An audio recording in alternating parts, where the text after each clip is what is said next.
There comes a time in every person's life when they feel the need within themselves to change. There comes a time that every person realizes to say, I need to change. If my life will change, I need to change how I behave, how I live, and what I do.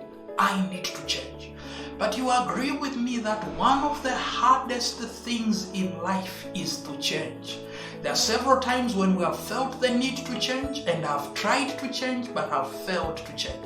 So the question then is, what must you do to change? If there's anything in your life that you think and feel you must change. The answer for me comes from the book of Romans chapter 12. The book of Romans chapter 12 verse 1 says, but be ye transformed by the renewing of your mind.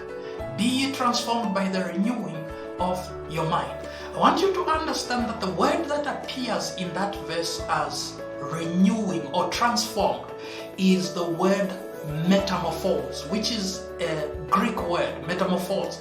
It's a compound word that has two things in it, which is meta and morphose. Meta means change. Morphose goes to morphology, which is your physical structure. So the Bible is saying, being changed, metamorphosed by the renewing of your mind. When you renew your mind, you are changed. How does this happen? Let me explain it a little bit. You see, when you look at a butterfly and a caterpillar, a butterfly comes from a caterpillar, but when you look at the two things, there is no relationship between them. One of them feeds on nectar, the other one feeds on plants and leaves. One of them crawls, the other one flies. Actually, if somebody came and told you that a butterfly comes from a caterpillar, it almost looks like a lie. Why? The difference between the two is so big that there is little similarity between them.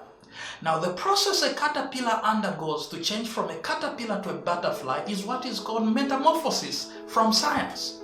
And the Bible is saying you undergo metamorphosis.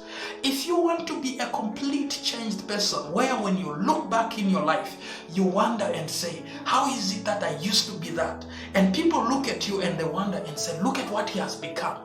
This guy used to be a thief. This guy used to be a prostitute. This guy used to have a short temper. This guy was a very bad person. Today he is different. How has that happened? That happens by renewing of the mind, changing of the mind. How do you change your mind? The Bible again says, by beholding, we are changed. By beholding, we are changed. I want to submit to you that you change your mind by what you see. You change your mind by what you hear. You change your mind by what you taste. You change your mind by what you touch.